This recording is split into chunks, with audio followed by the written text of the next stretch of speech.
Hey everyone, just a public service announcement here for this episode. I just want to let you know that you may hear some noises in the background, such as a washing machine or dryer going, but that's okay. This episode is loaded. I mean, absolutely loaded with juice and little nuggets on how to put a ton more bass in the boat or the kayak. So make sure you stay tuned. We appreciate everyone. Enjoy.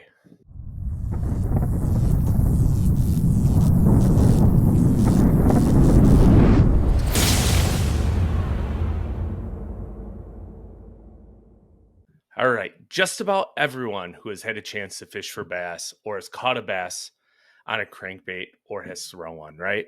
So today we are joined by Bass Pro Tour at the phone. We will be diving into throwing crankbaits in the late winter and the pre-spawn.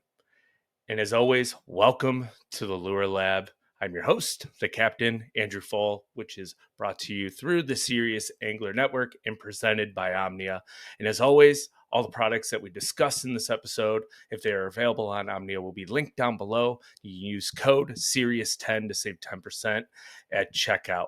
Without further ado, let's get Ott on here and start talking about crankbait fishing. Hey, Ott, how's it going, man? I'm doing good, Andrew. Yeah, thanks for having me on. How's it? You're in Tennessee, correct? That's right. So how's the weather been down there this winter? Well, you'll be jealous right now. The last couple of days, it's actually been in the 70s. It's cooled back off to mid 60s or something today. But we had some really cold spell. Honestly, though, not quite as much of a hard cold spell as we did the last couple winters. Last couple winters, we had some single digits, low single digit stuff, and stuff like that for had a week to 10 days at a time. It wouldn't get above freezing. Today or this year we had one of those not get above freezing spells for about 4 or 5 days, and lows were in the teens and stuff. So we had one of those true cold spells that we typically have each winter, but it wasn't honestly quite as harsh as it's been the last couple, but not enough to do a good winter reset in my opinion.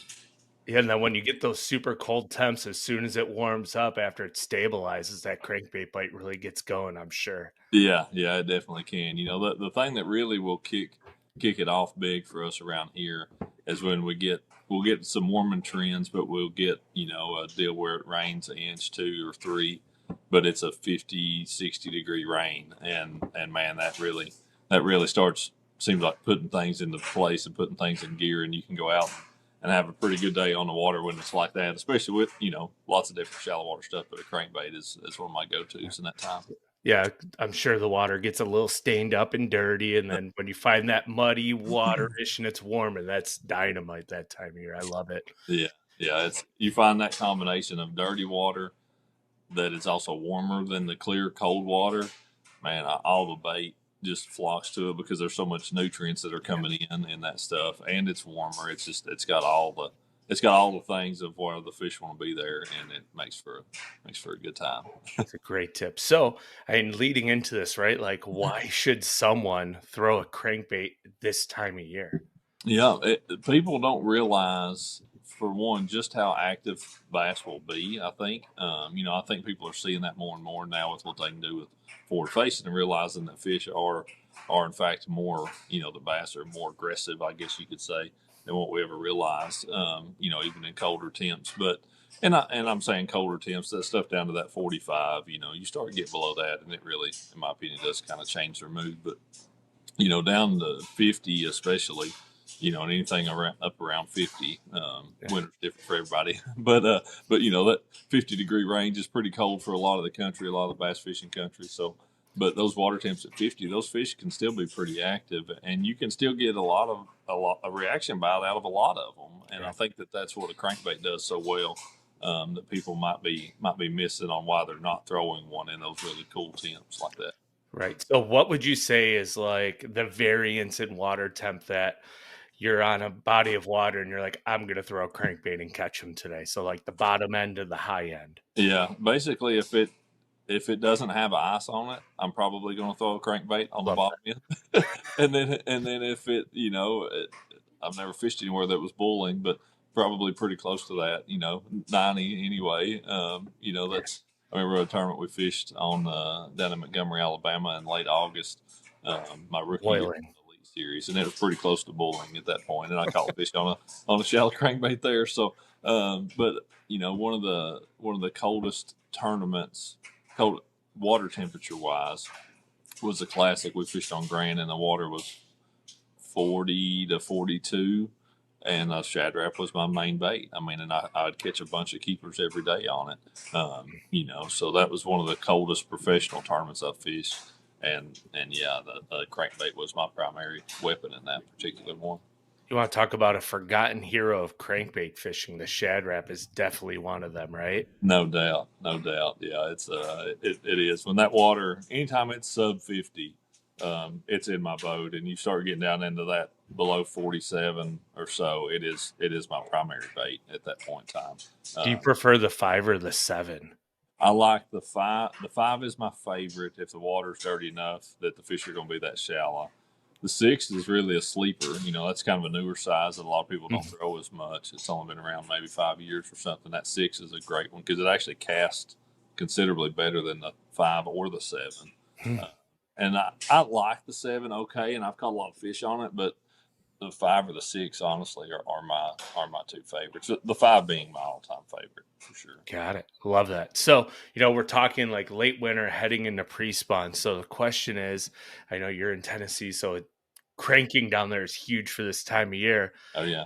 What's better, balsa or plastic, and why choose one over the other? Yeah, definitely. I mean, Balsa is, in my opinion, I used to make Balsa crankbaits, still do from time to time. That's where a lot of the idea for a lot of the OG baits come from and stuff. Was from my baits that I had made in the past. But I love Balsa because truly every bait is unique.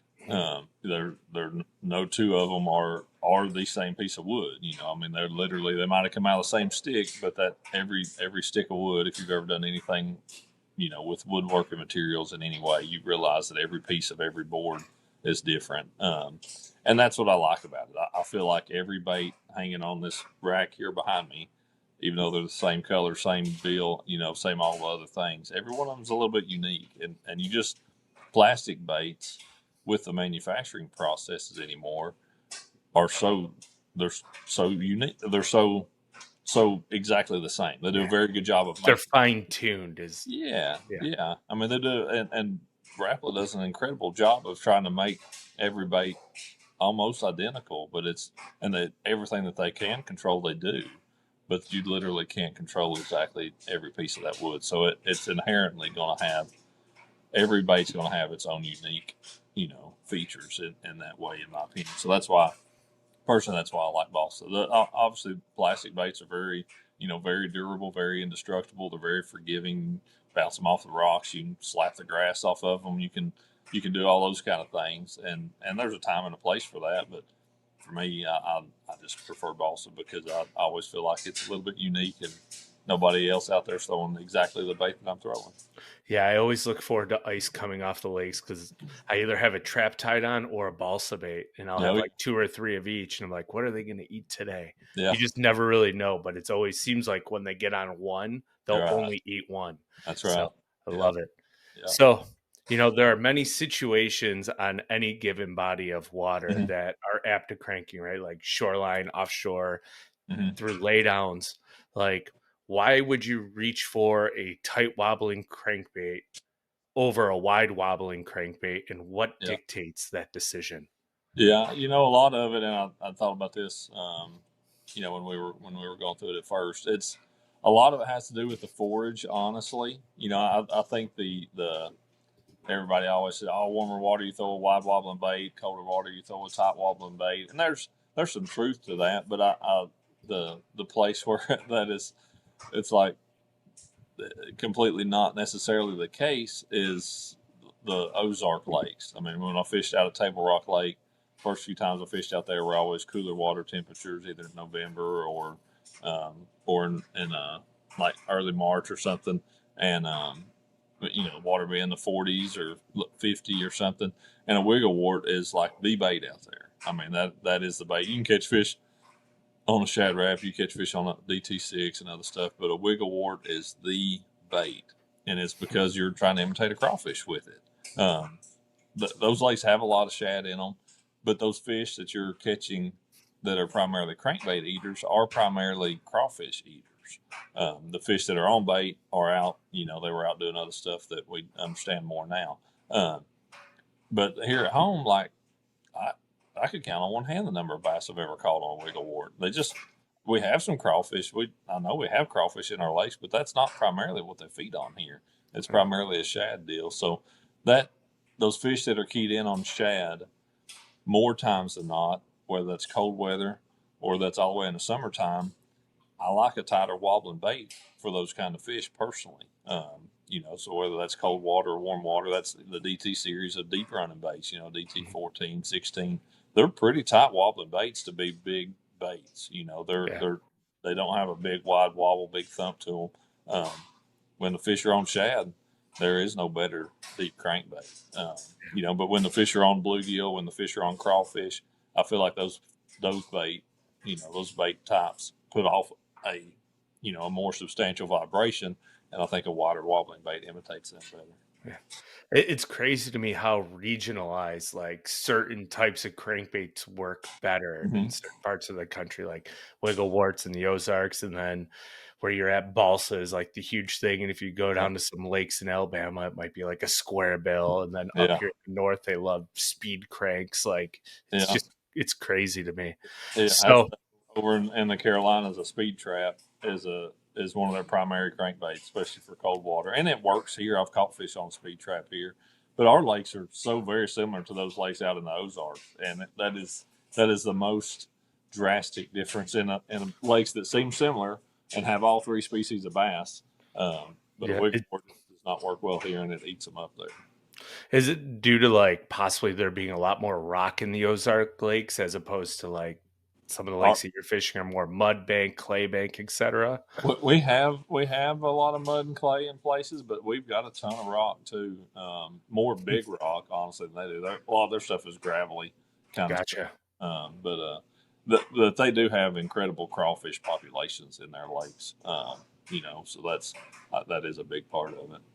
Got it. So we know Rapala has the Otts Garage series, right? So which tight wobbling crankbaits do you lean on the most when you go fun fishing or you're in a tournament? Yeah, definitely. As we talked about in that colder water temperature, that bottom end of the spectrum is going to be a shad wrap. Number 5, number 6, those are going to be the ones. In that cold, anywhere from ice to 45, 48 degrees, it's going to be a shad wrap. It's going to be my number one, and then I might mix in some other stuff, in there as well. Deep tiny, regular tiny. Those will be some of the first ones I'll mix in. Then add a DT6 into that kind of as the water continues to warm. But the deep tiny and OG tiny for me and the OG line are the two. Those are the cold water end of the spectrum, in my opinion. Honestly, the tiny is one that it has no boundaries as far as seasons go. It probably more than any of them, in my opinion. But yeah, those would be the couple, especially for cooler water. And to add on to that, I should have prefaced this like, there's so many different crankbait colors on the market. What would Mm-hmm. be like the 3 color patterns you'd have tied up for based on conditions and bait fish? Yeah, I would have, if I was going to pick 3, I would end up with a very natural shad, a something more, I don't want to call it gaudy, but something more, an aggressive shad or chartreuse, and then a crawfish type color. So just picking them off right here, like a green gizzard. A green gizzard is one of my all-time favorites. Really natural, shad type color. Such a good one. Yeah, that one you can take anywhere. For all around crawdad color, that dark brown crawl is certainly one of my favorites. And it's got a lot of like reddish orange on the belly.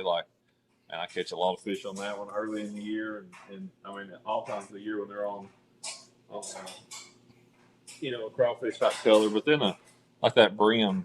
Mm, Uh, I love that color too. I mean, man, that we did a good. Rapala did a good job on that one, getting it right. It's got a white belly, it's got chartreuse, but it's not real gaudy. Then it's kind of that bluish green, that copper back. It's everything it's supposed to be. Yeah, I feel like when you have like that muted green with a copper back, it's gonna catch them wherever Yeah. there's bluegill and crappie or whatever that big panfish is, right? Yeah. Yeah. So, if you had to choose between two of the OG lineup, between like the OG Slim or the Rocco, Mhm. or vice versa, when would you choose one over the other? Rocco for me is definitely a cover bait. It being a square bill, being a round bodied bait, it comes through cover better than pretty well everything else in the line. That's regular Rocco and the big Rocco both. They're just, if you're fishing in and around woods, stumps, laydowns, any of that kind of stuff, it does really, really well in that kind of cover. It's Deflects great, doesn't get hung up. It's basically your 4x4 balsa exactly. bait. Exactly. Yeah, it comes through it incredible. And I'll be honest, something that I didn't realize until I used it more and more, the deep tiny with that wider bill that it has, and then it runs because that bill's straight out, and then it's pretty wide out there on the end of it. It runs at a very aggressive angle Hmm. for that bait, and then the bill's fairly wide. Oh, the deep tiny is a very very weedless bait, way more so than I would have given it credit for. So, Hmm. if you are fishing wood that's in that 5, 6, 7 foot range, it does really really well in that. It's a good shallow brush crankbait. Yeah, I yeah, like it really is. It really is. Like it comes through that stuff really good. Great. Now I have to add another crankbait to my cart. I appreciate Yeah, it. I'm thinking in my mind, I'm like, what? Where can I throw that I fish brush? And I'm like, oh right. yeah, I know right where I'm going with that Yeah, one. yeah, good. So, all right, well, like now we're gonna get down in the nitty gritty. I just have a few questions left for you, but Okay. I mean, I'm sure everyone would like to know like the ideal setup because there's so many different crankbait rods out there, Mhm. right? And your gear ratio and your reel, and maybe your favorite line for one or two of the crankbaits. Yeah, the good part is it's easy for the rod and reel, and honestly, not a whole lot of variance on the line. Like for all the OG crankbaits, every one of them, DT 4, 6, even up to a DT 10, but the 4, 6, 8, all those crankbaits I throw on one setup, and that's I use Bass Pro rod and reel, but it's a 7 foot medium heavy, and it's in their cranking stick lineup, and a platinum, either a platinum or the new carbon light reels. I've really been liking the new carbon light tech reel, but a 6:8 to 1 gear ratio reel. Um, that's the set. I mean, I use that one set, rod and reel setup for, yeah, from tiny to slim to DT6, DT8, all that stuff. It handles it all really, really well. But that cranking stick, it's a composite rod, and it's called a medium heavy action, but it's a very parabolic rod. I love that. I love that particular setup. And for line, it's usually, if I'm trying to get the bait a little deeper, I'm going to have it on 12. If getting the max depth out of it's not extremely important, I'm going to have it on 14. And then rare occasions, I'll bump it up to 17 if I'm, really wanting to keep the bait high or I'm in really heavy cover or something. But that's pretty much my setup on it. Try to keep it simple. And that the thing with that rod, it's not that really limber like crankbait rod like some guys like. That's the setup I like, and it's because of the hooks that come on the OG baits. That's my favorite treble hook. That's the VMC hybrid treble, and it's not a light wire treble. Like that red line treble that we've got. It's pretty light wire. That hybrid, it's for the size. It's a fairly heavy treble hook, and I like that. But you need to pair it with a rod that's not a Yeah, I was gonna ask you why the medium heavy over like some guys I hear throwing like balsa baits on like medium lights or like a Mhm. soft medium for Mhm. like to help cast it better. Do you find that medium heavy because of the heavier hooks actually cast that rod just as well as maybe a lighter rod? I feel like it does. I think the hooks help add a little bit of weight to it for sure. But and that's one thing. It's funny as well. Like OG Tiny, for example. There's a cup we fished, or it was one of the first team series events we fished down in Texas a couple of years ago. I usually throw it on 12. Is what I typically throw Tiny on. But man, I was fishing like real gnarly stumps, and I'd caught a couple, 5 pound fish or something already this day. So I knew there was big ones in the area I was fishing, and it was like 2 foot deep, 2.5 foot deep. It was real shallow water, so I didn't have to worry about trying to get depth out of the bait. I actually went to a rod that had 14 on it, same rod and reel, but it had 14 on it. and I think it actually cast better just because the line was heavier. Yeah, So so it pulls the bait more and allows it to right, go further. right. Interesting tidbit. So that the thin diameter and all those kind of things matter too. But I truly think in that particular situation, the line actually weighing a little more with that small bait kind of helped carry it some. It was funny. Yeah, it's crazy how the physics works into all of Hmm. that, isn't it? It's a little over my head to figure out like the whole action of that, but yeah, I Yeah. find it in a lot of different scenarios where it's like, oh, if I go to a heavier line, it casts better, which I'm like, Yeah. doesn't make sense. But Yeah. Yeah. No, you're always told that smaller diameter is going to cast further, and some situations it does, but in other situations it does kind of change things. physics. That's why we're fishermen and not scientists, right? Exactly. Exactly. Yeah. And that's like I get why some people would want to go with a smaller, a little bit more limber rod and stuff, and they may be using a straight graphite rod in that situation too versus the composite like what that cranking stick is. But I like the uniformity of it where this is my crankbait rod. I know how the rod feels. I know how the rod bends. I know how much pressure I'm putting on the fish. So that way it's the same. For half my crankbait fishing or more. Yeah, if you like it, don't change it. Fish what works. Exactly. It always comes down to fishing, right? To stay in Yeah. your confidence lane, right? As soon as you Yeah. start veering away from your confidence, it all goes to hell in a handbasket. Yeah. So, That's a fact. Fact. perfect. Well, we're going to round it out here with our Omnia Juice of the Week question for you. Okay. And the question is, if there was one crankbait that you could throw from the pre-spawn all the way until like late fall, Hmm. which one would it be and why? It would be that OG Tiny. It really would because that thing and the regular one, not the original, not the deep one.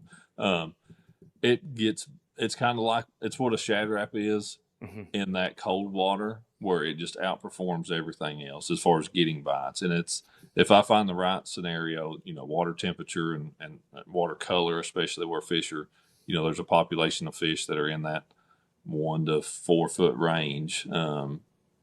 If I can fish, if it's not grass, they're just choked out grass. If it's deep enough grass, I can still fish tiny over it. Like I can catch fish on tiny that won't bite anything else, or just catch them better on it than most other things. If I can find that right scenario with it, I feel like I've got a weapon in my hands that is going to outperform a lot of other stuff.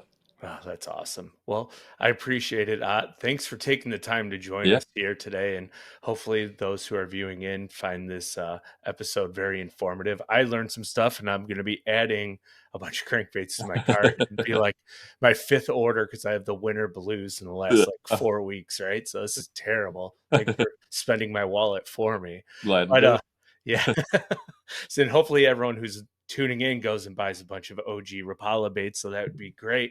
it. But Yeah. is there anything else you want to touch on? Do you think we may have forgotten before I cut you loose here? I don't think so. Just looking forward to the upcoming tournaments. We've got a pretty full schedule ahead of us, and certainly I'm excited for Murray. I think Murray could be a really good crankbait bite when we go down there in early March. So yeah, just excited for the season. Fingers crossed and go get another trophy, man. I Yeah. appreciate it again, and we'll chat soon. All right. Okay. Sounds All good. right. You have a good one now. You too. All right, everyone. Thanks for tuning in to this week's episode here on the Lure Lab. We greatly appreciate it. And as always, everything is linked down below in the podcast notes. So make sure you click on those links, head over and support our guests and our sponsors. So we appreciate it. If you're new here on YouTube, please hit that subscribe button. We greatly appreciate it. And if you're on your favorite podcast platform and you haven't left a review and it allows you to do so, please leave a review. It allows the Lure Lab to be seen by more people who love bass fishing. So until next week, we will see you then.